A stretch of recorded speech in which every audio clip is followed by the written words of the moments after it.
Concerns over public safety in Baltimore as summer approaches. We have team coverage from City Hall and Fells Point. First, the youth curfew plan just days from going into effect with no known plans on enforcement. We question how officers will clear the streets. Then, a large crowd in Fells Point forces a business to close early. It's really dangerous to have a business open until late down here. The owner speaks out after she says police never showed up. Live from WBFF in Baltimore, this is Fox 45 News at 4. Well, right now, our newsroom is keeping an eye on two fires. On your left is Southwest Baltimore, where 3 firefighters have been hurt battling a fire. And on your right, a massive fire coming up in just a moment. Thank you for joining us. I'm Mary Bubala. And I'm Kai Jackson. It's the last full week before Memorial Day, and Fox 45 News is bringing you coverage from City Hall as Baltimore welcomes another summer. And over the weekend in Fells Point, a large crowd forced a business to close early. We have video you're seeing first on Fox, and you'll hear from that business. And a youth curfew is set to go into effect in Baltimore this Memorial Day, but not everyone is optimistic about how effective it will be. Personally, to be honest, I have mixed feelings about reenacting the curfew. We have live team coverage of these two big stories. We're going to begin with Rebecca Pryor with the lingering questions about the upcoming curfew in Baltimore. Rebecca. Hey guys, we're now less than a week away, and yet there's still more questions than answers concerning that looming youth curfew. Tonight, even members of the city council saying that these details, they needed to be released quicker. I think that with something like a youth curfew, it only works if everybody understands it. Councilman Zeke Cohen, among the many city leaders eager to learn more about Mayor Brandon Scott's plans for a citywide summer curfew. A measure the mayor announced more than a month ago in response to surging juvenile gun violence. I want everyone to hear me and hear me very clearly. We are going back to the old days. We will be enforcing the youth curfew. But since then, how exactly the curfew will be enforced has been anything but clear. Time and time again, the mayor choosing to keep the specifics a secret. Memorial Day is when it will start, and Memorial Day is when we'll be showing everybody what we're and how we're going to be doing. You know, you don't want any ambiguity. Some city leaders arguing Memorial Day doesn't give them enough time to inform their constituents or raise concerns before the plan is put in place. I would have loved to have been engaged earlier on in the process. Cohen sits on the committee now summoning members of Scott's administration to City Hall this Wednesday. The agenda simply listed as a public hearing to discuss details of the youth curfew. Personally, to be honest, I have mixed feelings about reenacting the curfew. Cohen says he plans to question the effectiveness of the measure and whether or not BPD has the manpower to execute the controversial tool. BPD is strained, and so I question whether having police officers serving to escort children to curfew centers is the best use of our very limited law enforcement capacity. I think the number one question they should ask is enforceability. Political analyst John Dede weighing in with a list of his own questions he thinks city leaders need to be asking. How do you plan on enforcing this, and what are going to be the consequences? Are you going to be actually putting them in the back of the police car and calling parents? What happens if you have a confrontation? And what happens if the kids start running? Questions Dede says the mayor's office may be avoiding on purpose. I think the reason there's a lack of information is they really don't have everything all together. Leaving the council, parents, and Baltimore City children in the dark as the mayor's Memorial Day deadline quickly approaches. Again, that public hearing will be held this Wednesday inside City Hall. It's scheduled to start at 5 p.m. Reporting live in Baltimore City, Rebecca Pryor, Fox 45 News. We are following more breaking news. Baltimore police investigating after shots are fired this afternoon. Our newsroom now working to get some more information on exactly what happened at this location. But a crew with Fox 45 News is on the scene. Reports that a car has been shot up. This is by Northern Parkway, just west of Pimlico. We'll let you know when more information comes into our newsroom. We're hearing from a local business that says it had to close early this weekend due to large crowds, including young people in Fells Point.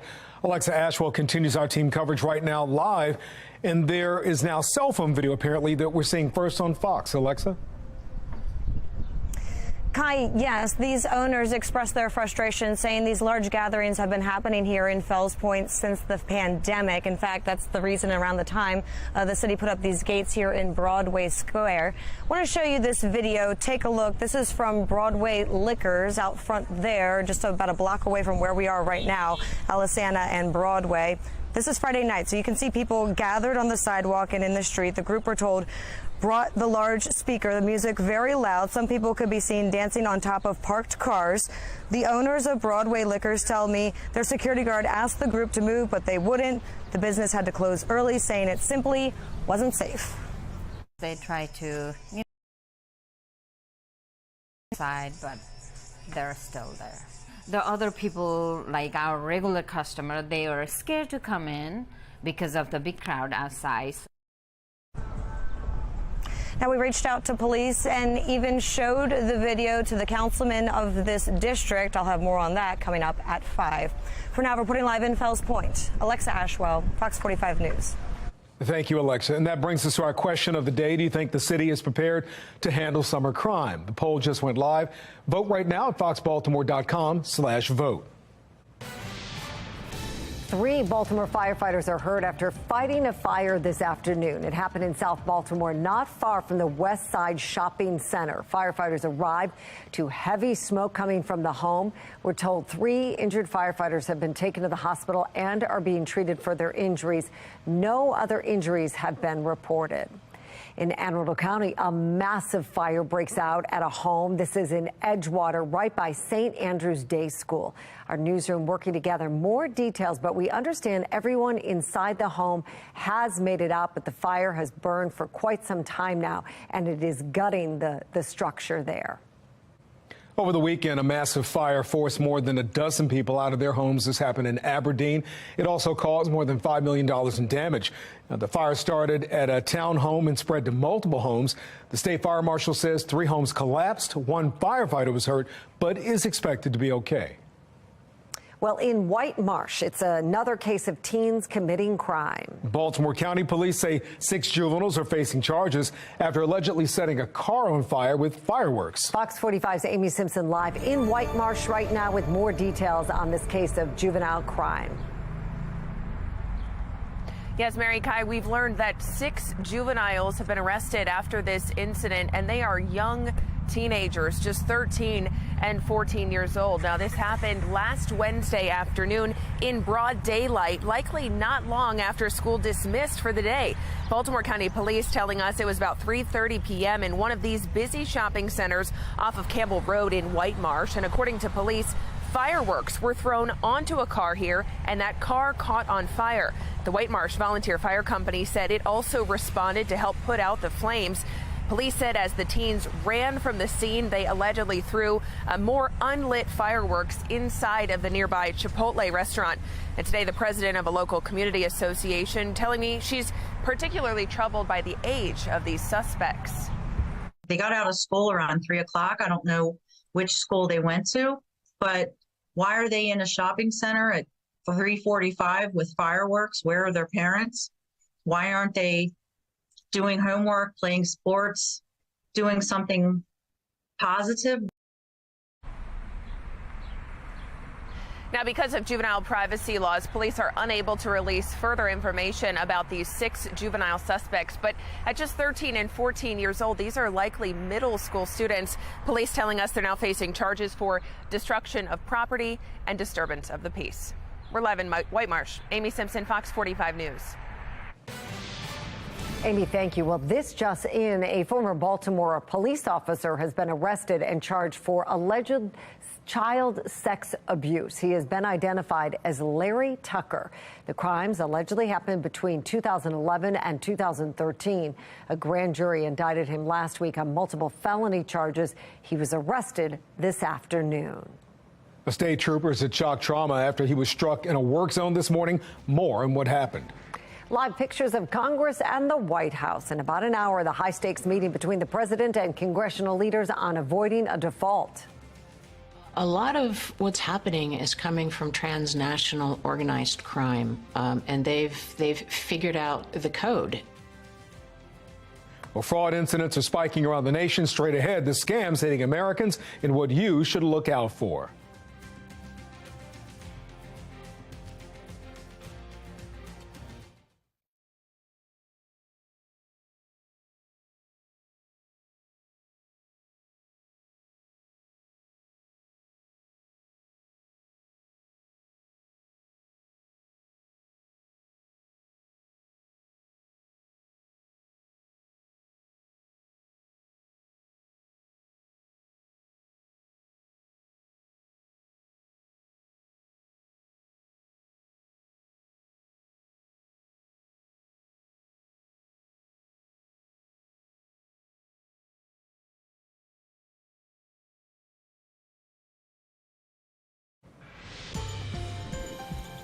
Developing right now, a state trooper is at shock trauma after he was struck this morning in Silver Spring. He was in a marked car in a work zone when he was hit by another driver. Brad Bell joins us live now with the very latest on what happened. Brad?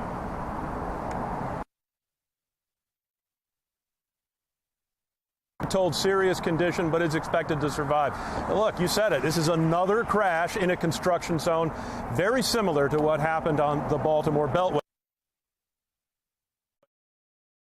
This is the trooper's vehicle, the picture telling much of the story. The SUV totaled, crushed from behind, airbags deployed. It happened pre-dawn this morning on the inner loop of the D.C. Beltway at University Boulevard. The trooper was in his car with the lights flashing to protect workers doing overnight repaving. All the warning signs were there in the work zone, including our trooper with his emergency lights activated, the orange cones. And yet, says State Police spokesperson Elena Russo, 31-year-old Anthony Bowser of the district crashed at highway speeds straight into the police car and is likely now to face charges. At this point, the driver of the Mercedes SUV who rear-ended that state trooper in the work zone is suspected to be impaired. The crash coming after a similar crash on the Baltimore Beltway killed 6 construction workers in March. And this horrifying caught-on-camera moment 3 weeks ago in Fairfax County. A Fairfax police officer running for his life as an out-of-control car slams into his traffic stop. Back in Maryland, State Trooper Dante Young, after seeing the photo of his fellow trooper's destroyed car. Yes. Wow. Telling us the images should be a wake-up call to everyone who drives. It's totally dangerous. Distracted drivers, people not paying attention to the lights, slow down, move over. It's a real hazard.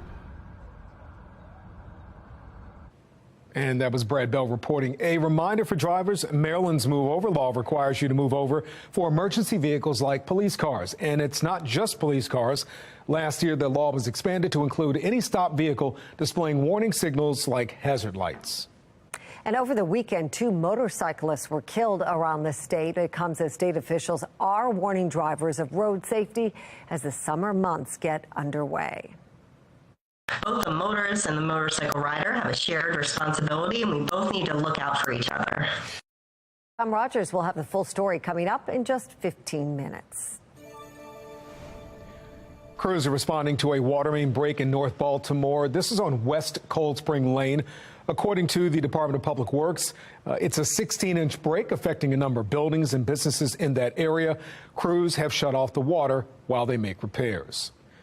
Well, after a 19-year career, Baltimore's own Carmelo Anthony has retired from the NBA.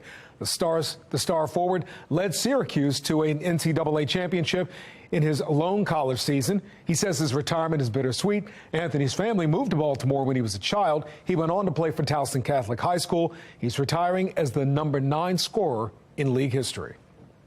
Be the first to know about breaking news by signing up for News on the Go. Go to foxbaltimore.com and click on Mobile Alert Sign Up under the Station tab.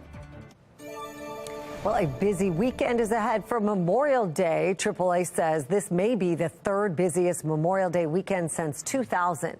It projects 40 2.3 million people will travel 50 miles or more from home.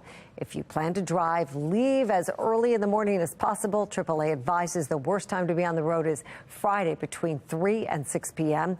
If you're traveling by air, expect packed airports and have backup plans in place if you can. Hey, we're off to a treat this week in terms of the weather here. You're looking at live pictures in Towson, Ocean City, and, of course, Baltimore. Plenty of sunshine to kick off the week today. But we have to get to the weekend first, don't we? Right? It's a long week getting there. Yeah, but some people start vacation like Wednesday. Yeah, right? it'll start quieting down, I think, by about Wednesday, at least during at the workplaces. Now, you take a look there at Ocean City. Things very, very quiet there now on our Skycam shot of down the ocean. But that is all going to be changing, I am sure, as we head into this weekend. Right now, still busy is the Beltway. This is 695 right around York Road, and this is our traffic camera network. And I think we're going to have no weather problems actually through the entire week, if you wouldn't believe it. So getaways for Memorial Day, we said Friday between about 6 p.m. I don't think you're going to have any issues weather-wise. But, of course, traffic-wise, it's going to be a different story. Then over the weekend, it may start getting a little rougher, especially towards the end. And we'll get into that in a second. Right now, 82 winds out of the east at 9 miles an hour. Humidity is bone dry at 24%. So it's not a hot and humid 82. It's a comfortable, dry, warm 82. The dew point, that's our measure of moisture in the air in the low 40s. So this is almost kind of more of a springtime feel than a summertime feel, aside from the fact that it's 80+. 82 in Baltimore right now after a really nice Sunday, pretty much a carbon copy day. 78 at Annapolis, 76 at Stevensville, 81 at Westminster. Temperatures are, if you wouldn't believe it, actually a couple degrees warmer than yesterday at the same time. We did make it to 80 yesterday. Today we're slated to make it into the low to mid 80s most likely. HD radar showing any rain pretty far away, way down toward Atlanta as well as Memphis, Tennessee. And then there's a whole bunch of rain on the west side of the country. But in between, not a whole lot. So that means sunshine, warm weather continuing not only for the rest of today, but for tomorrow and actually for a good portion of the rest of the week, although there will be somewhat of a cool down as we head into the second half of the week. Dry, nice weather, fair weather, high pressure is our fair weather friend. That is going to be our weather maker for not only today, but into tomorrow as well as Wednesday, Thursday, Friday, even Saturday. Then Sunday, Monday, again, it may get a little more iffy. But notice this cooler air as we take a look at the temperature trend that's been kind of hanging out off to our north and east. The warmth recenters out into the Midwest, and that's going to allow some of that cooler air to sneak in, I think, towards the end of the week. So you will notice the temperature trend does go downward into, say, Thursday and Friday. So future scan, as we head into the overnight hours, great evening for the deck or maybe doing a little grilling on a Monday evening. By early tomorrow morning, I think we'll have light jacket weather, temperature settling generally into the 50s. And then by about lunchtime tomorrow, we're well up into the 60s. And it looks like another day spent well into the 70s. Could be a couple degrees cooler than what we see for today. So for tonight, mostly clear skies, settling down into the 50s to right around 60 degrees. We're at 78 for tomorrow. We do it all over again. 81 on Wednesday, 75 Thursday. There's that cooler weather I was talking about. Could potentially even be in the low 70s, I think, Thursday and Friday. Saturday warms up again, 76. Good beach or pool day as we head into the Memorial Day extended holiday weekend. But there's that risk of a shower later Sunday. So keep that in mind. And I think almost at any time there could be a few showers around, but it's still warm as we work into Memorial Day on Monday. Jonathan, thank you. Can the U.S. avoid a default? Straight ahead, the high-stakes meeting happening and the toll a default could take. And civil rights attorney Ben Crump speaks one-on-one with Fox 45 News about a lawsuit against city schools, what he's hoping to accomplish. Not a lot is happening right now to go after these criminal actors with the assumption that they're all overseas anyway. But first, fraud hitting a crisis level in the U.S., the staggering number of reported incidents, and why experts say it could be even higher.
The majority of Americans now believe fraud has hit a crisis level. That finding coming from the AARP Fraud Watch Network. As Steve McCarran with our Sinclair sister station in Seattle finds out, the number of fraud cases is alarming, but experts say it is likely actually underreported. It is crazy to think roughly 2.5 million scams were reported and $9 billion stolen by criminals in 2022, both huge jumps from just 3 years ago. But Kathy Stokes tells me that's the reality we're now dealing with. A lot of what's happening is coming from transnational organized crime, and they've figured out the code. Based on the data, she says younger people fall victim to fraud far more often than older adults. 3 of the most common scams: someone asking you to make a payment or send money with a gift card. Reports of cryptocurrency investment fraud rose from more than $990 million in 2021 to more than $2.5 billion last year, an increase of 183%. And Stokes says beware of scams using popular peer-to-peer apps like Venmo, Cash App, or Zelle. Unfortunately, 63% of us don't know that peer-to-peer payments don't have the same kind of consumer protections that credit cards do. So if you send money under duress through deception, that money's not coming back. And sadly, we likely don't have a true measure of the impact. Stokes says many people don't report being scammed due to embarrassment, fear of being ridiculed, or they don't realize the importance. Why is it important to actually come forward and report this type of thing? We need to know by people reporting so that we can get a sense of what's really happening here, and we can demand more of a response from law enforcement. Not a lot is happening right now to go after these criminal actors with the assumption that they're all overseas anyway. But knowledge is power. She believes more action will lead to more scammers ending up in jail and more fraud rings getting disrupted, meaning fewer victims losing their hard-earned money. Steve McCarran, KOMO News. Fox 45 News sits down exclusively with civil rights attorney Ben Crump. Next, his update on his fight to hold city schools accountable. Nerves are high as a debt ceiling deal eludes Washington. I'm Atrell Nasharan. Coming up, a look at the economic damage that may already be in the works. Also ahead, young forever, the 8 steps you could take to potentially live 9 years longer. You don't want to miss this story.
education is the passport to the future. And when you're denied a quality education, then your future is extremely limited.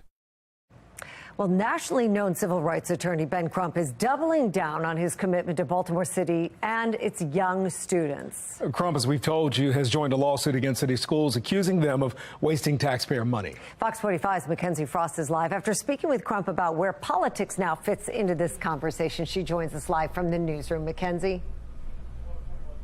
Yeah, Mary, Ben Crump says that he is committed to seeing Baltimore City students soar. And to do that, he says everyone needs to put politics aside for the sake of the students.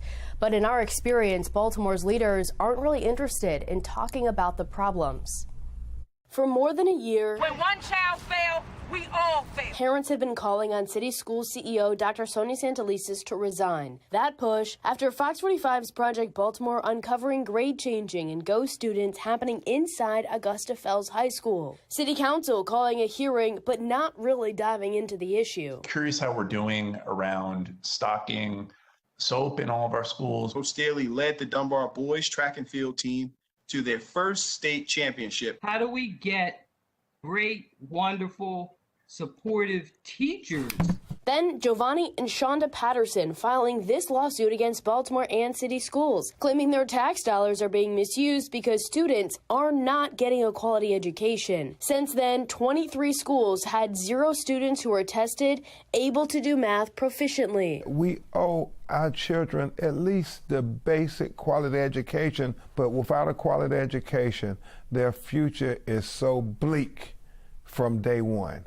Is that why you joined the lawsuit in Baltimore City against the school system for a failing system? I did, because we put all politics aside, we put all special interests aside, and we tried to focus on the children. Civil rights attorney Ben Crump bringing his national spotlight to Charm City to shine a light on the problems happening inside classrooms in schools all over the city. It doesn't seem like it's rising to the level of urgency that perhaps it should be. That's what we have to continue to do, to use whatever platforms we have, whatever influence, to remind them that our children's education is a crisis issue. Ignoring that crisis is a pattern for many leaders in Baltimore. State Delegate Sandy Rosenberg blaming Fox 45 News for the failures of some schools. Do a school story about something succeeding in the schools, I'll respond. You never do. So, who do you hold accountable for the failing? Boss. Just needed to ask you about the 23 schools that have 0 students who are... Delegate Stephanie Smith. Who do you hold accountable for that? Walking into a committee room instead of answering. Mayor Brandon Scott not seeing math scores plummeting as an urgent issue. That's no surprise to anybody. This is what we should be talking about here. We knew that this would happen. Even when another council hearing was called for those math scores, little time was focused on the issue. And after, chairman of that committee, Robert Stokes, unwilling to place blame at the top. Are you satisfied in the CEO's ability to do this job and to steer the school system moving forward, given all of the challenges that lie ahead? There's a lot of challenges. It's a lot on a plate. She's not new to this, though. Stokes' comments mirroring what Mayor Scott has been saying. Do you agree with those calls to see the city school CEO resign, and do you think it's time for a change in leadership? I think that what we need is for folks to understand a couple things that our young people were learning at home last year. Yet the problems continue year after year for students in Baltimore. My time has been, poor from every part of the country. Mm-hmm. And the reason I keep coming back to Baltimore, the key to the education crisis all across America. Why do you say that? Because if the citizens can make sure that we have accountability and productivity, then that could be a model for cities just like Baltimore and every state in America. And why Crump says he's not going away from the issue, even if Baltimore's leaders are turning the other way. Now, I sent some questions to Mayor Brandon Scott's office asking them about Crump's comments about putting politics aside for the sake of Baltimore City students. The mayor's office ignoring those questions. We're live in the newsroom. Mackenzie Frost, Fox 45 News. Thank you, Mackenzie. Fox 45 News has in-depth coverage with Ben Crump from the city school's lawsuit to his fight on behalf of clergy abuse victims. Head to our website, foxbaltimore.com, to watch more. Well, right now, local governments in our area are scrambling to find money to fund the blueprint for Maryland's future, also known as the Kerwin Plan. In 2021, lawmakers passed Kerwin by overriding Governor Hogan's veto. The plan pumps $30 billion additional tax dollars into public education statewide over the first 10 years. As of now, 5 of our 6 local jurisdictions are already funding their school systems at a higher level than what Kerwin requires. But that soon could change. The Kerwin funding requirements increase every year. And in 2024, federal COVID relief money runs out. That combination has many local county governments scrambling to find more money. The ARPA and ESSER money, basically that was just a Band-Aid, and that was just, that was not a long-term fix, and no one thought it was, but it helped for a couple of years, and now the reality is setting in, and the hangover of receiving this federal money is happening. Well, tonight at 10, Project Baltimore takes a look at the future of funding for Kerwin and what can be done next year to ease the burden on local governments. Taking a look right now at the Fox 45 quad box. Overnight, at least 20 students were killed in a fire in the South American country of Guyana. That blaze broke out in a dorm at a school that serves mostly indigenous children between the ages of 12 and 18. Investigators are looking into what caused the fire. At least 12 people also died after a stampede broke out at a soccer stadium in El Salvador. Police say fans overran an access gate into the stadium, resulting in overcrowding. At least 90 people have been hospitalized. Nebraska's governor has signed an abortion ban into law. That bill bans abortion after 12 weeks of pregnancy, with exceptions for sexual assault, incest, and medical emergencies. The bill also puts restrictions on gender-affirming care for minors. A former sheriff in Florida in court today over the Parkland mass shooting in 2018. Scott Peterson is charged with multiple crimes for not pursuing the 17-year-old shooter. He says he didn't pursue the shooter because he didn't know where the shots were coming from. All eyes are in Washington tonight as the nation is now 10 days away from what could be its first default. In about an hour, the president will once again meet with congressional leaders to come up with a deal on the debt ceiling. Congress and the White House continue to disagree on what needs to be done. National correspondent Atra Eldeshah reports on the impact the stalemate is already having on our economy. The integrity of America's economy caught in the crosshairs of political brinkmanship. The first potential X date of a default, according to the Treasury, is June 1st. And Washington is getting so close to it that some are exploring backup plans. The president potentially invoking the 14th Amendment to unilaterally direct the Treasury to keep paying the bills. I think we have the authority. The question is, could it be done and invoked in time? Another question, if there's no deal by June 1st, which bills would the Treasury choose to pay? My assessment is that the odds of reaching June 15th while being able to pay all of our bills is quite low. Economic damage can come even without a default, as it did in 2011 when a stalemate cost the U.S. its AAA credit rating from S&P. Wealth advisor Michael Wagner says it's similar to a hit on someone's personal credit score. When we go out there and we need to borrow money to fund our deficit, we're going to be charged a higher and higher rate on our credit card because we're showing a history of non-payment. Wagner also points out that a default could make inflation worse. If the value of the U.S. dollar goes down, the cost of importing consumer goods goes up, reversing much of the progress made by the Federal Reserve. Minneapolis Fed President Neil Kashkari says there are a lot of conversations happening behind the scenes at the Fed about how to keep the financial system resilient. But we absolutely cannot protect the economy against a recession, from a debt default. Wall Street uneasy as investors wait for signals from Washington, and so are everyday Americans. A new AP NORC poll finds only 24% say economic conditions are in good shape, and only a third approve of the president's handling of the economy. The political stakes for Speaker McCarthy are high too. With a razor-thin House majority he needs to appease to keep his title as Speaker secure. On Capitol Hill, I'm Atra Eldeshah reporting.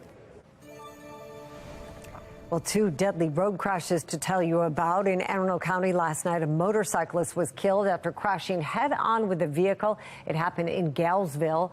Investigators say it appears the 34-year-old woman from Glen Burnie was attempting to pass the car when she crashed with another car. In Woodlawn, a 52-year-old motorcyclist was killed after crashing with a car. It happened on Dogwood Road, not far from Woodlawn High School. Both crashes remain under investigation. And as the weather continues to warm up, state leaders are warning us about safety out on the roads. Tom Rogers reports safety is a shared responsibility. You have probably already seen and most likely heard motorcycles are out on our highways and roadways. As the weather warms up, we'll be sharing the road with them even more. MTA administration is Motorcycle Safety Awareness Week, and the MTA wants to make sure everyone is using Maryland roadways, that they are prepared for the summer traffic. Administrator for Maryland's Transit Administration, Chrissy Nizer. Both the motorist and the motorcycle rider have a shared responsibility, and we both need to look out for each other. And looking out, though, is a little bit different. I mean, if you're used to seing two headlights coming at you and now you're not really sure, that seems to be the biggest issue, that vehicle drivers just don't see the motorcyclists. Really important. So our message for the driver is really to look twice, especially when you're coming out of intersections or you're going to change lanes. You want to make sure they're not in your blind spot because, as you said, they are much smaller. And so just the visibility is so critical, and obviously distractions even more dangerous around motorcycles, speeding again. And for the motorcyclists, we want them to be safe too. So protective gear is really important. Their speed, not riding impaired, of course. All those same safety messages for both the rider as well as the driver. Now, Nizer says 80% of motorcycle deaths in Maryland occur between this week and September 1st. So pushing driver safety for all drivers will hopefully bring that number down and help everyone out on Maryland roadways. Tom Rogers, Fox 45 News. The NAACP has issued a travel advisory for Black Americans going to Florida. We have the concerns. As the number of 2024 presidential candidates is growing, what are Black Americans thinking? I'm Janae Bowens in Washington. I'll tell you the answer coming up. We're working our way to this evening. Temperatures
Making headlines, the president of the NAACP is sending a word of caution to any black Americans and members of other minority groups considering traveling to Florida. Beware that your life is not valued, that we have a political landscape that could cause harm as we prepare for the 2024 elections. Now, the organization issued a formal travel advisory for the state over the weekend. It's in response to efforts by Republican Governor Ron DeSantis to restrict diversity, equity, and inclusion programs at universities in the state. The notice states that Florida is, quote, openly hostile toward African Americans, people of color, and LGBTQ plus individuals. DeSantis hasn't publicly addressed the travel advisory, but argues DEI initiatives try to push an agenda on white students that are inherently racist. It stands for diversity, equity, inclusion, but in reality, that's a veneer to impose orthodoxy on the university. If you dissent from that, watch out. Advocacy groups like the League of United Latin American Citizens and Equality Florida have also issued travel advisories.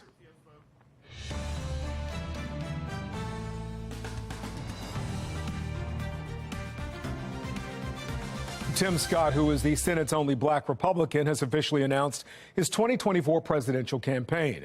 At the same time, black voters are softening their support for President Biden.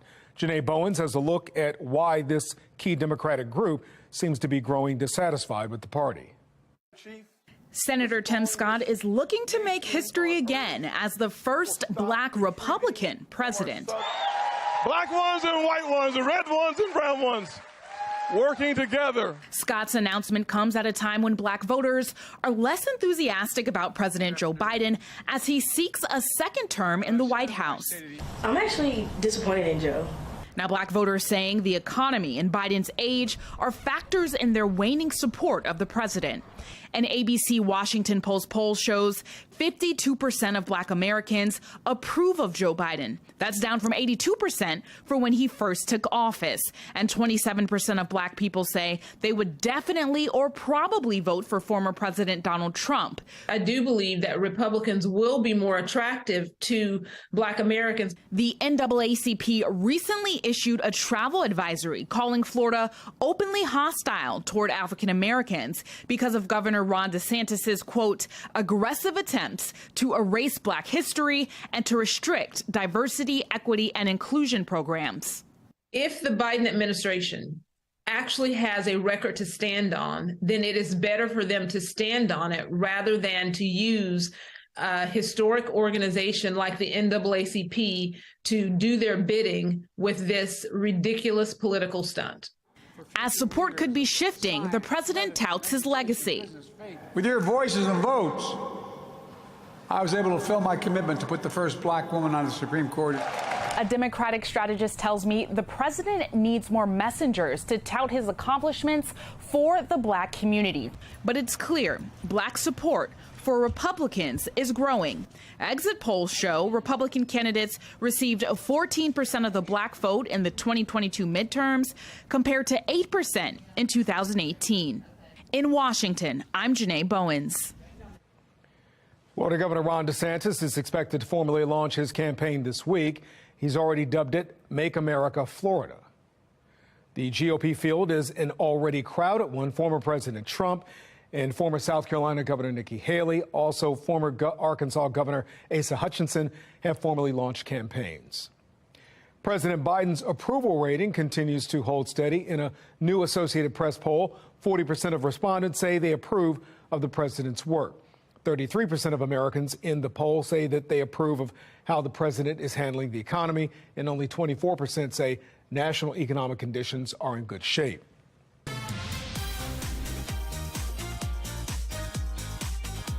It's an historic day as the SpaceX Dragon capsule docks at the International Space Station. Hard capture is complete. Dragon is firmly attached to the International Space Station. It's home for at least the next 8 days. The crew launched from SpaceX Falcon 9 rocket, docking about 16 hours after takeoff. On board, 4 private astronauts and the first female astronaut from the Kingdom of Saudi Arabia. Their 8-day mission includes performing science experiments, research, and education. SpaceX says it was the fastest trip for a crewed flight ever recorded for the Elon Musk-owned company. With the Dragon's arrival, the ISS is now home to 11 astronauts. All right, looking good this afternoon down at the Inner Harbor. Maybe a little run or a jog or an outdoor lunch or whatever it is. It's outside. It's good. Sunshine, 82 degrees on the Toyota East Inner Harbor Skycam. Winds out of the east at 9 miles an hour on the week before Memorial Day. Humidity now at 24%. Now, that's a treat when you have temperatures at 82 because it's extremely comfortable air. It is warm, but it is not muggy. Dew points in the low 40s, so that means a dry level of moisture in the air. Temperatures in the 70s to near 80 area-wide. In fact, we're a couple degrees warmer than we were at the same time yesterday. We made it to 80 for a high yesterday, so we're already on top of where we were. 3 degrees warmer than just 24 hours ago here in Baltimore. 2 degrees warmer at Annapolis and 7 degrees up at North Beach as you head down Calvert County way. There are some showers and thunderstorms, even some heavy rain right across the panhandle of Florida, but that's as close as it gets for us. We move our way out into the western United States. There are some severe thunderstorm watches right around Oklahoma City, and then there's a bunch of rain that's near Salt Lake City and Denver. But between there and here, it's all dry skies. Sunshine, warm temperatures continue for the rest of today. In fact, tonight, it's refreshing again. Temperatures in the 50s. Tomorrow, it's back to sunshine and pretty warm temperatures. Maybe not as warm as today. Winds will switch a little more easterly, so that's a little bit of a cooler direction. And then actually, it looks like it stays dry and nice. I'll get that out all the way through the day on Wednesday. But notice this cooler air that's waiting in the wings. It kind of hangs out off to our north and east for a while. But the warmth eventually kind of recenters into the western United States and central United States, and that's going to allow this cooler air to break free and start drifting southbound. So there may be a little cold front. It's going to come through with very little fanfare, probably not even any clouds or rain, but you'll notice temperatures dive from about 80 on Wednesday back to near 70 by Thursday, Friday. So the forecast as we head into the overnight hours by 10 p.m., wrapping up on the deck or the porch or whatever you're doing outside, temperature settling back down into the 60s. Light jacket weather, sweater weather, potentially or long sleeves in the morning. But you're going to need those sunglasses again for the morning rush on Tuesday. By noontime, we're well into the 60s. And tomorrow, I think this may be a little underdone. I think we're in probably the mid to upper 70s for tomorrow afternoon once again. 56 seasonable tonight, partly cloudy skies, partial sun back for tomorrow. Good for maybe biking to work with that high of 78. And your 7-day forecast, bright and warmer. On Wednesday, once again, in the low 80s. Not as warm with sunshine back. There you go on Thursday near 70. So that's a little below average by about 5 to 7 degrees. We stay there on Friday with 72. Still dry on Saturday, 75. And some moisture may start trying to move in from the south as we work our way farther into the Memorial Day holiday weekend. So if you have outdoor plans, Saturday, first half of Sunday, probably the best time. Increase in clouds by Sunday afternoon. There could be a stray shower. And then it's warm, maybe a spot shower, maybe even a thunderstorm for Memorial Day with highs good for grilling. Right around 83 degrees. Coming up on Fox 45 News at 5 o'clock, more than thousands of dollars for a trip to Las Vegas. We ask a taxpayer advocate if city leaders are spending responsibly on a trip they say will help the city. The secret to eternal youth might be in some simple heart habits. I'm Liz Bonus, the Essential 8 just ahead.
Researchers have discovered 8 steps that hold the secret to eternal youth, according to them.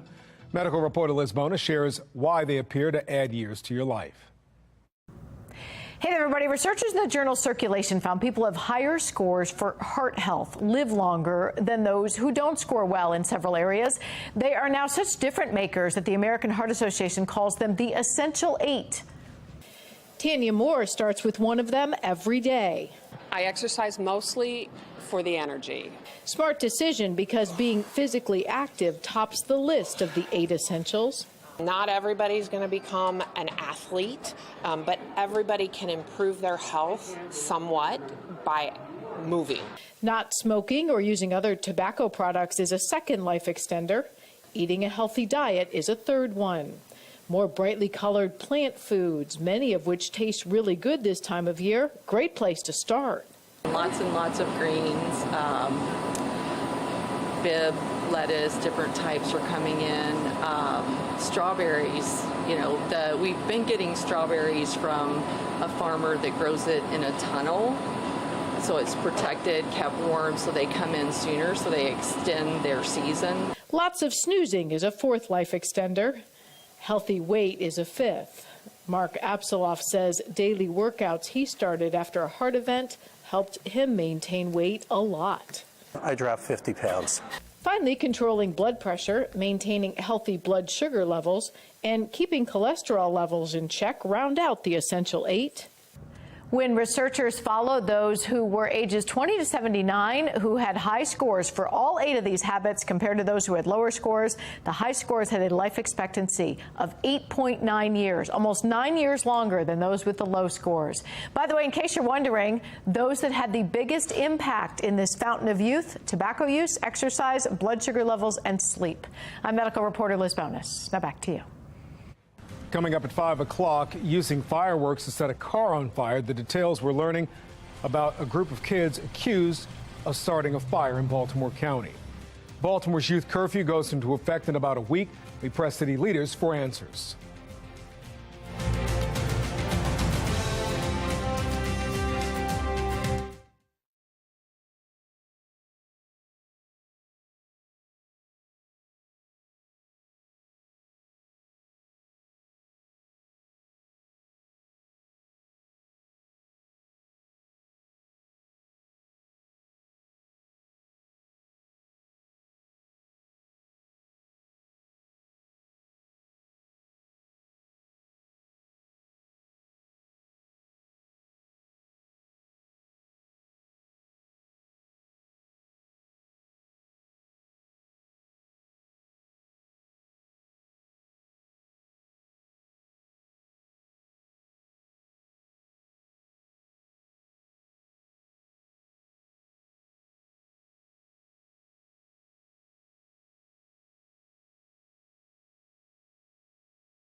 Large crowds shut down a Baltimore business. Here are the frustrations from a family who says their calls for help are being ignored. Just a week away and still not clear how curfew will be enforced, pressing leaders for answers on their juvenile crime solutions. And more teens cause issues in Baltimore County, according to police. What Fox 45 News is learning about a group of kids accused of stealing a car.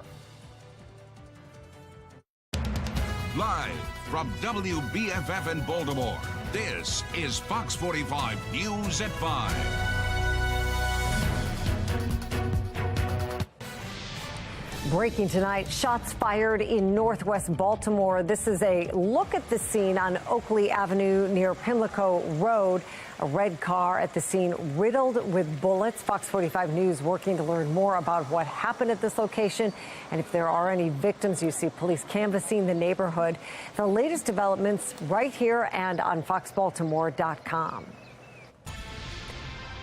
Well, thank you for joining us. I'm Mary Bubala. And I'm Kai Jackson. We continue our coverage on a city in crisis in Baltimore as the city braces for the summer months.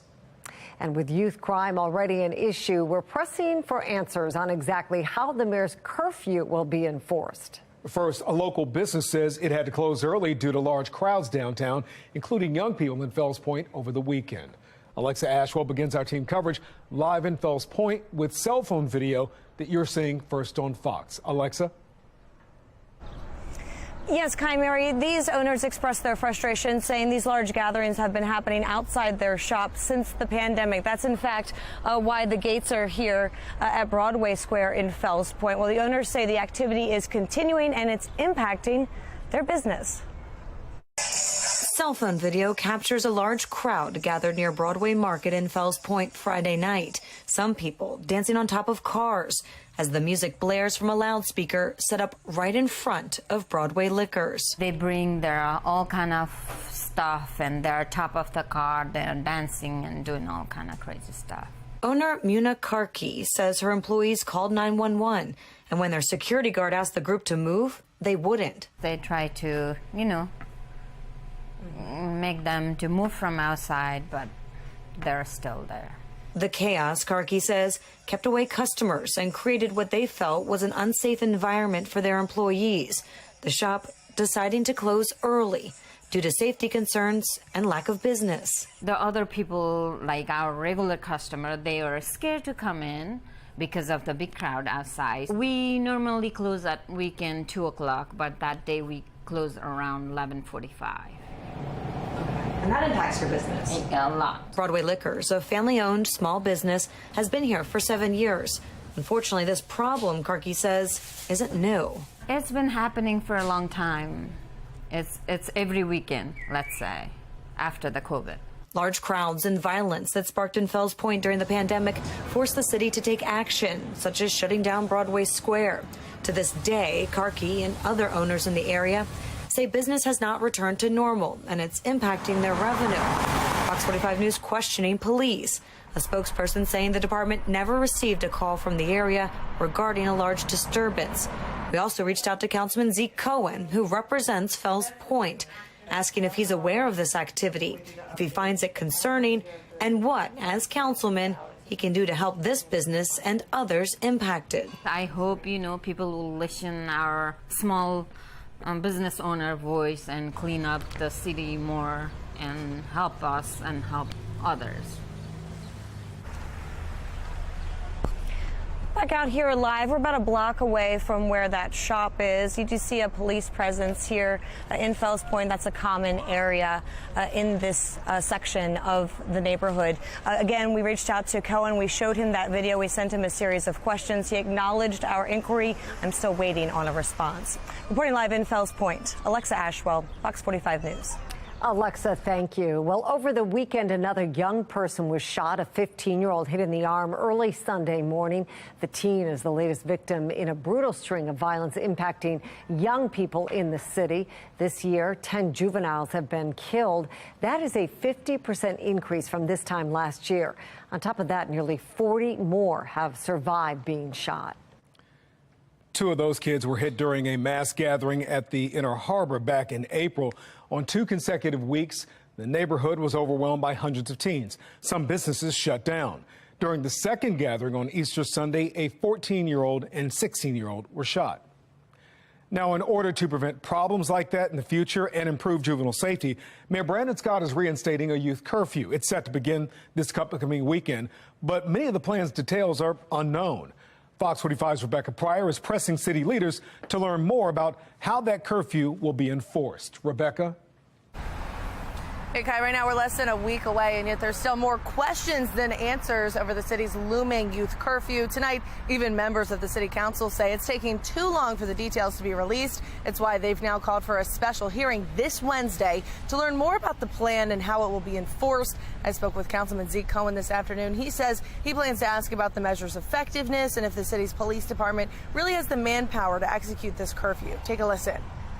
I want to know that there is a solid plan that the administration is putting in place so that we can inform our constituents that this is what's happening, and all the way down the chain that there is clarity on who is doing what, and it's not just an unholy mess.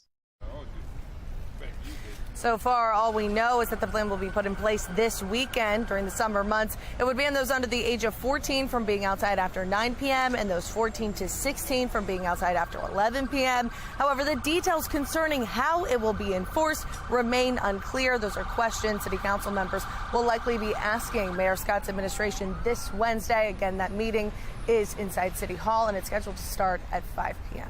Reporting live outside of City Hall, Rebecca Pryor, Fox 45 News. That brings us to our question of the day. Do you think the city is prepared to handle summer crime? So far, 100% of you who voted say no. Vote right now at foxbaltimore.com/vote. A former Baltimore police officer is charged with child sexual abuse. 56-year-old Larry Tucker is facing 9 counts of sex abuse of a minor, multiple child pornography charges, and more. The alleged abuse took place between 2011 and 2013. Tucker was arrested this afternoon. 3 Baltimore firefighters are hurt after fighting a fire this afternoon. It happened in South Baltimore, not far from the West Side Shopping Center. Firefighters arrived to heavy smoke coming from the home. We're told the 3 injured firefighters have been taken to the hospital and are currently being treated for their injuries. No other injuries have been reported. In Anne Arundel County, a massive fire breaks out at a home. This is in Edgewater, right by St. Andrew's Day School. Our newsroom is working to gather some more details, but we understand everybody inside that home made it out, but there is heavy damage to the structure at this point. Over the weekend, another fire forced more than a dozen people out of their homes. This happened in Aberdeen and Harford County. It caused more than $5 million in damage. Now, the fire started at a town home and spread to multiple houses. The state fire marshal says 3 homes collapsed. 1 firefighter was hurt but is expected to be okay. Well, back in Baltimore, a water main break shuts off water to some homes and businesses. The issue is along Cold Spring Lane in North Baltimore. According to DPW, it is a 16-inch break. Crews are now working to fix that issue. I find it hard to believe that there's nothing else constructive that these adolescents could be doing. Well, in White Marsh, it's another case of teens committing crime. Baltimore County Police say 6 juveniles were arrested after allegedly setting a car on fire with fireworks. Fox 45 Amy Simpson live in White Marsh with new community reaction tonight. Amy? Yeah, well, Mary, I've learned that those juveniles arrested are all likely just middle school students, all 6 of them either 13 or 14 years old. It happened in broad daylight, just after 3:30 last Wednesday afternoon. Baltimore County Police say fireworks were thrown onto a car, and that car caught on fire. The White Marsh Volunteer Fire Company said it also responded to help put out the flames. Police said as the teens ran from the scene, they allegedly threw more unlit fireworks into the nearby Chipotle. For Lowe's or Best Buy or Target, there's a lot of big box stores there. The incident taking place in the middle of a busy retail hub off of Campbell Boulevard. Today, security seen patrolling the parking lots. Some areas also under highly visible surveillance. These cameras spotted in one parking lot, though cameras themselves are not always a deterrent for criminal activity. This whole thing with the fireworks and the juveniles, this is unheard of. Heather Patty is president of a local community association. We have a volunteer fire company that is one of the busiest in the county. Concerned about the resources wasted to respond to something like this. But this community member is particularly troubled by the age of the suspects. They got out of school around 3 o'clock. I don't know which school they went to, but why are they in a shopping center at 3:45 with fireworks? Where are their parents? Why aren't they doing homework, playing sports, doing something positive? Now, police say it was a witness that helped officers track down and arrest these teens. They're now facing charges, including destruction of property and disturbing the peace. We're live in White Marsh. Amy Simpson, Fox 45 News. Doubling down on his commitment to children's education, we talked with civil rights attorney Ben Crump about the impact a lawsuit against Baltimore City schools could have for students. Are they using taxpayer money responsibly? Breaking down city leaders' trip to Las Vegas. As the number of 2024 presidential candidates is growing, what are Black Americans thinking? I'm Janae Bowens in Washington. I'll tell you the answer coming up. And if you're going to do a little weekend holdover with this beautiful weekend holdover weather, do some grilling this evening. Why not? Temperatures at about 6 p.m., 78 degrees after highs in the 80s, dropping into the comfy 60s into the early overnight. I'm going to let you know when we have our next risk of rain impacting our forecast and if it's going to be for Memorial Day. My Weather Authority forecast coming up.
Well, the president cuts an international trip short, and he comes back to the U.S. to continue debt negotiations.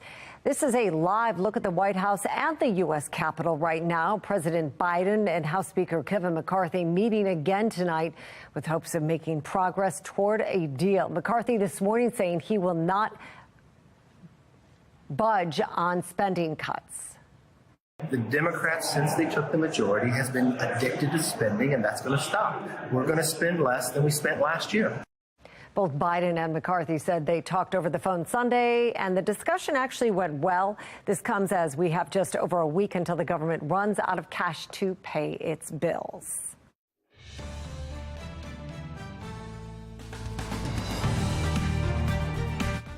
I'm announcing today that I'm running for President of the United States of America. Well, another candidate throwing his hat very much into the ring, Republican Senator Tim Scott running for president. Janae Bowens has more on what it could mean for the 2024 election. Senator Tim Scott is looking to make history again as the first black Republican president. Black ones and white ones, the red ones and brown ones, working together. Scott's announcement comes at a time when black voters are less enthusiastic about President Joe Biden as he seeks a second term in the White House. I'm actually disappointed in Joe. Now, black voters saying the economy and Biden's age are factors in their waning support of the president. An ABC Washington Post poll shows 52% of black Americans approve of Joe Biden. That's down from 82% for when he first took office. And 27% of black people say they would definitely or probably vote for former President Donald Trump. I do believe that Republicans will be more attractive to black Americans. The NAACP recently issued a travel advisory calling Florida openly hostile toward African Americans because of Governor Ron DeSantis's, quote, aggressive attempts to erase black history and to restrict diversity, equity, and inclusion programs. If the Biden administration actually has a record to stand on, then it is better for them to stand on it rather than to use a historic organization like the NAACP to do their bidding with this ridiculous political stunt. As support could be shifting, the president touts his legacy. With your voices and votes, I was able to fill my commitment to put the first black woman on the Supreme Court. A Democratic strategist tells me the president needs more messengers to tout his accomplishments for the black community. But it's clear black support for Republicans is growing. Exit polls show Republican candidates received 14% of the black vote in the 2022 midterms compared to 8% in 2018. In Washington, I'm Janae Bowens. Well, Tim Scott joins a Republican primary race, including former President Trump, former UN Ambassador Nikki Haley, and former Arkansas Governor Asa Hutchinson. Businessmen Vivek Ramaswamy and Larry Elder are also running. Meanwhile, former Vice President Mike Pence and Florida Governor Ron DeSantis also rumored to be planning campaigns and announcing soon. Meanwhile, only author Marianne Williamson and Robert F. Kennedy Jr. have announced plans to challenge President Biden for the Democratic nomination. Well, another Democratic senator announcing plans not to run for re-election in 2024. Longtime Senator Tom Carper of Delaware is retiring. The 76-year-old has served for more than 20 years in the U.S. Senate. Carper's retirement makes him the 5th senator and 4th Democrat to announce they will leave the Senate chamber at the end of the term, as the Democrats hold a razor-thin majority in the chamber. Maryland's Ben Cardin is one of those 5 stepping down after serving out his current term. Let's take a live look outside right now. Some beautiful weather to start the week on this Monday, and it looks like it could stay here for a while. Chief Meteorologist Jonathan Myers here with the latest. Beautiful day out there, yeah. Memorial Day is coming up, so we want some nice dry weather, like what we saw today, right? But we can't have everything. Some showers.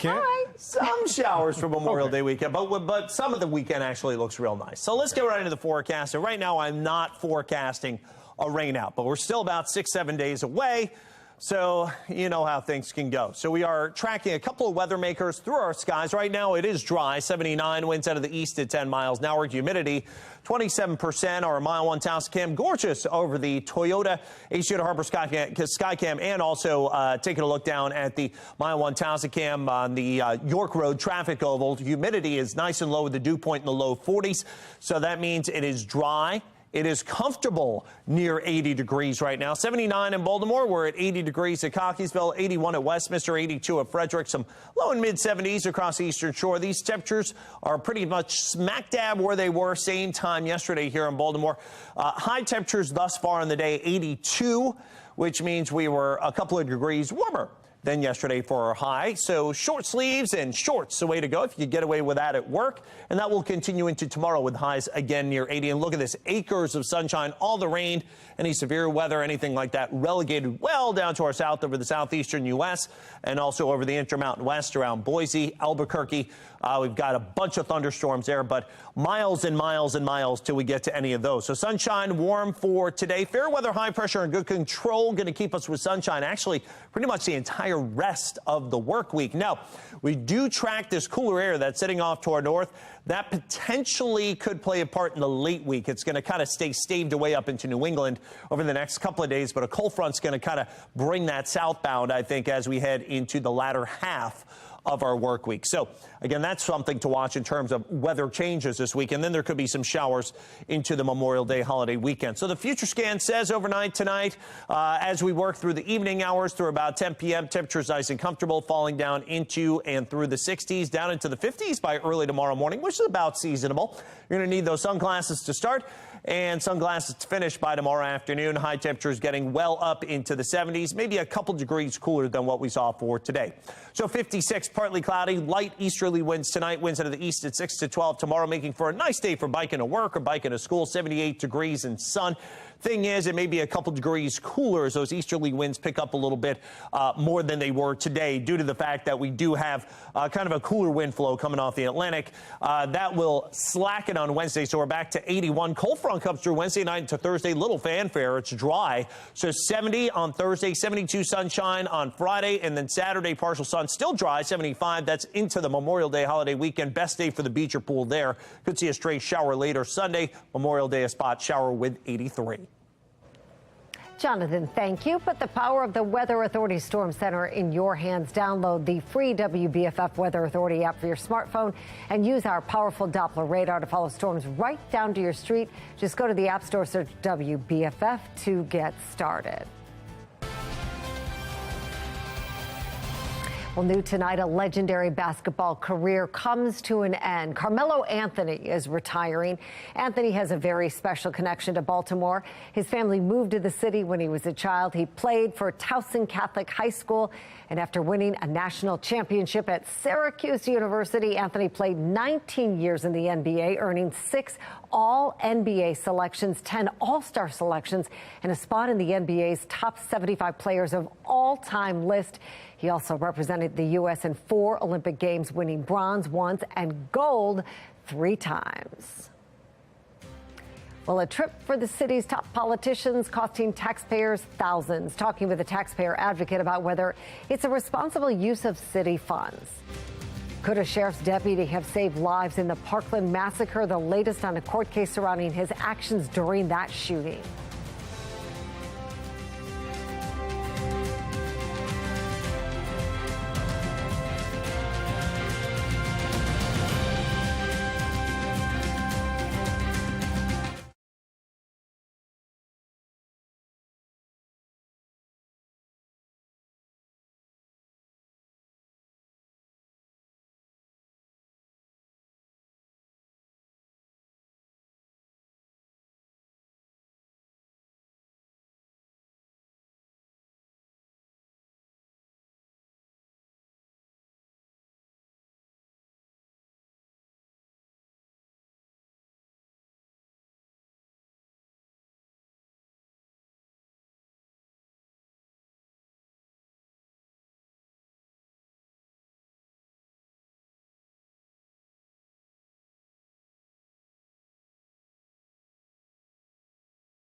Developments in multiple high-profile court cases around the nation tonight. First, a judge enters a not guilty plea for the man charged in the stabbing deaths of 4 University of Idaho students last November.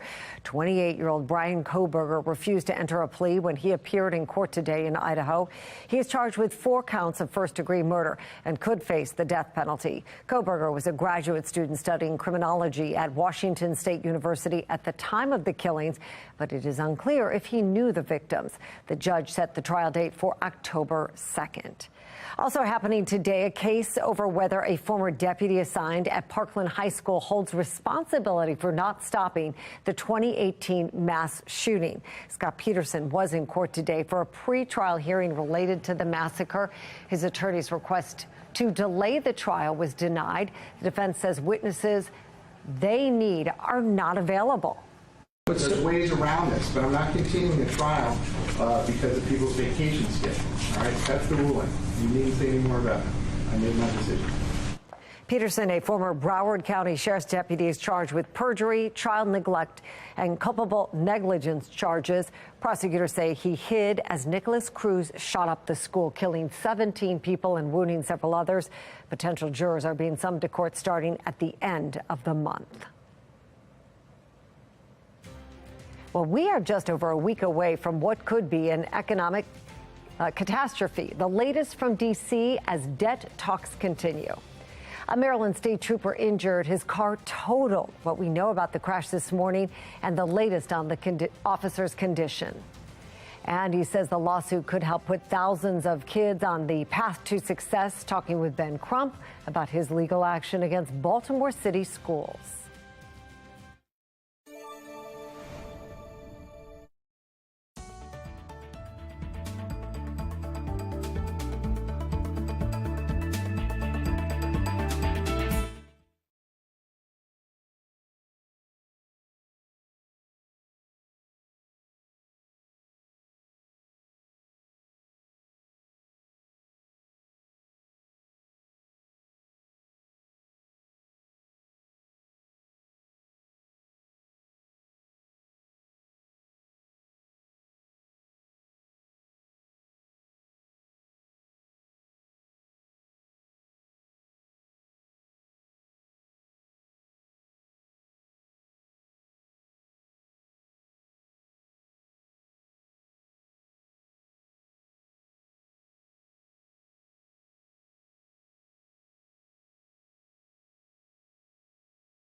Education is the passport to the future. And when you're denied a quality education, then your future is extremely limited. Nationally known civil rights attorney Ben Crump is doubling down on his commitment to Baltimore City and the thousands of students who are struggling in the classroom. Fox 45's Mackenzie Frost spoke with Crump about the lawsuit he's joining against city schools, especially about where politics fits into the conversation. Ben Crump says he's committed to seeing Baltimore City students soar, and to do that, he says everyone needs to put politics aside to address these problems. But in our experience, Baltimore's leaders aren't really interested in talking about the problems. For more than a year, when one child fails, we all fail. Parents have been calling on City School CEO Dr. Sonia Santelises to resign. That push after Fox 45's Project Baltimore uncovering grade-changing and ghost students happening inside Augusta Fells High School. City Council calling a hearing, but not really diving into the issue. Curious how we're doing around stocking soap in all of our schools. Coach Staley led the Dunbar boys track and field team to their first state championship. How do we get great, wonderful, supportive teachers?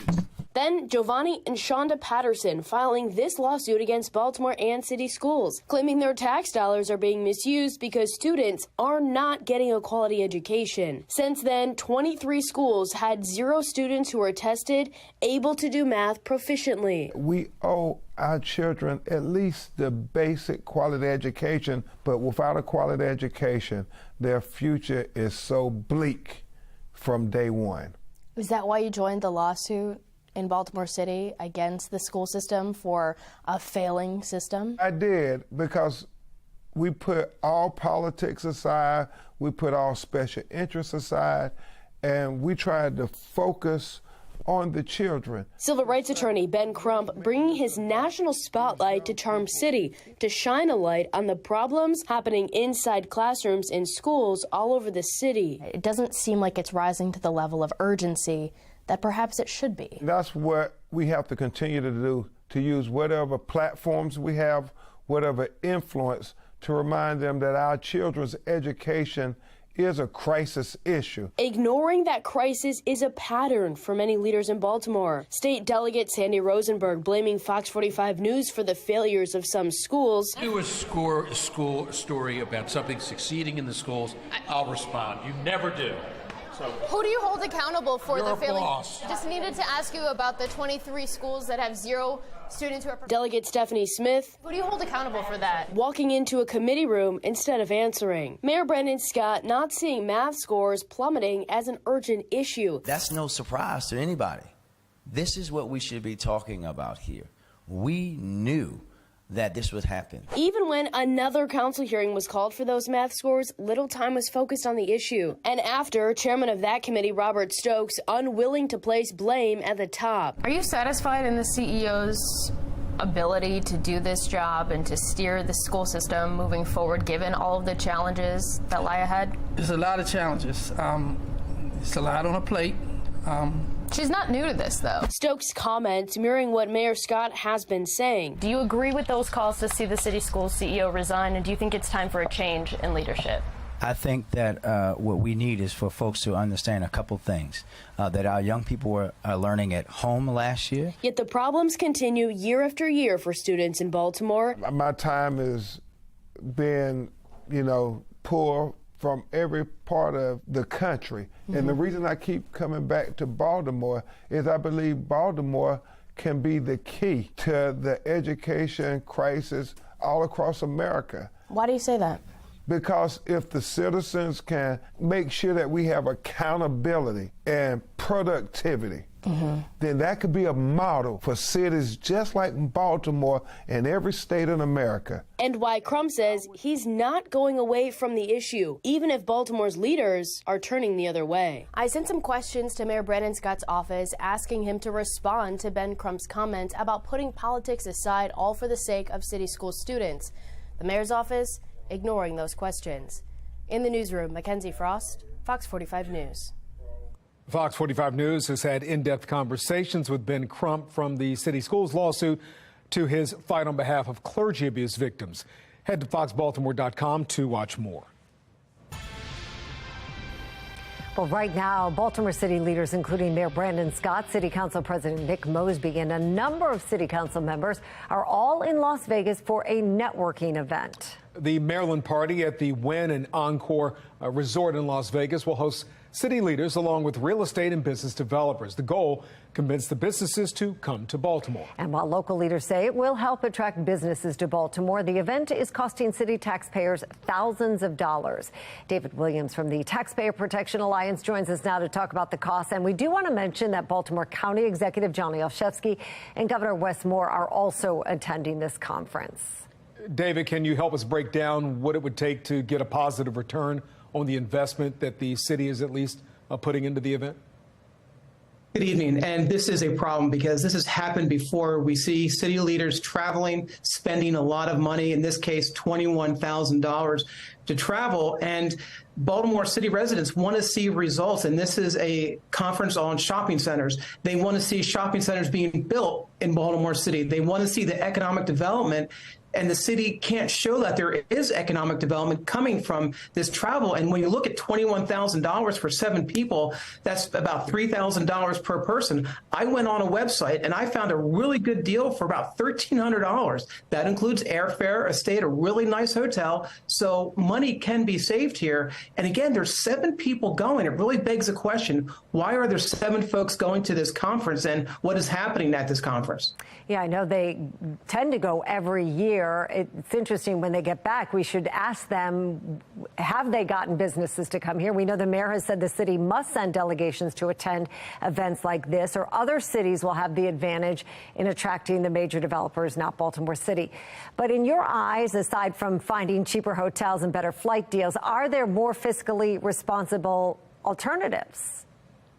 Yeah, there certainly are. And first of all, send 1 or 2 people, right? And look at the finances of this. Again, I think the mayor is spending about $1,000 on a flight. I mean, the flights are really expensive that they're doing. And again, time and time again, Mary, we see this. This is not the first year this has happened. And there was outrage last year. And my problem is that $21,000 may not solve the city's fiscal problems, but it's a start. It's very symbolic of what's happening.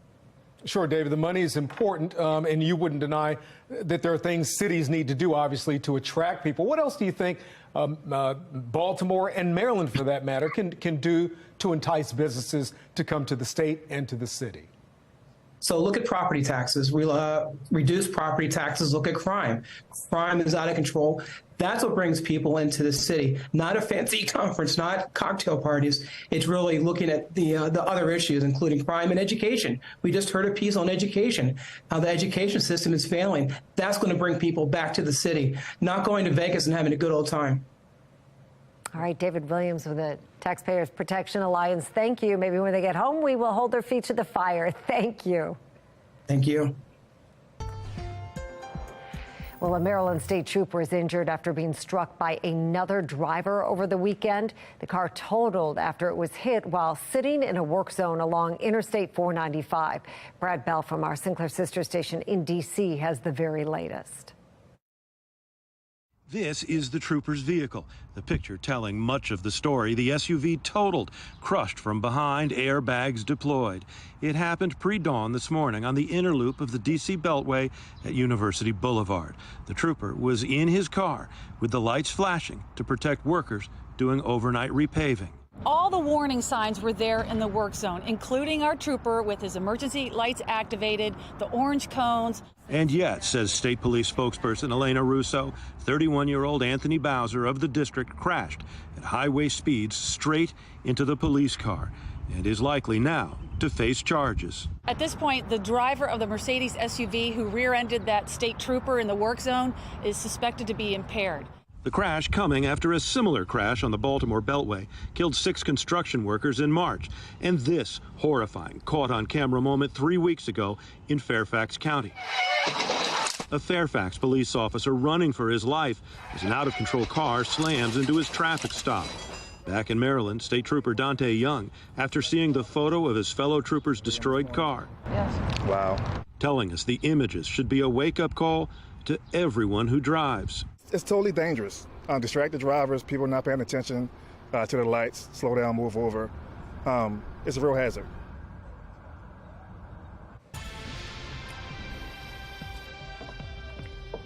As As a statewide motorcycle safety awareness week begins, a rider is killed in Montgomery County. County police responded to Air Park Drive near Muncaster Mill Road for a single bike crash. One man was pronounced dead at the scene. During Motorcycle Safety Awareness Week, the MTA wants to make sure everyone using Maryland roadways is prepared for the summer traffic season when there will be more vehicles, including motorcycles, on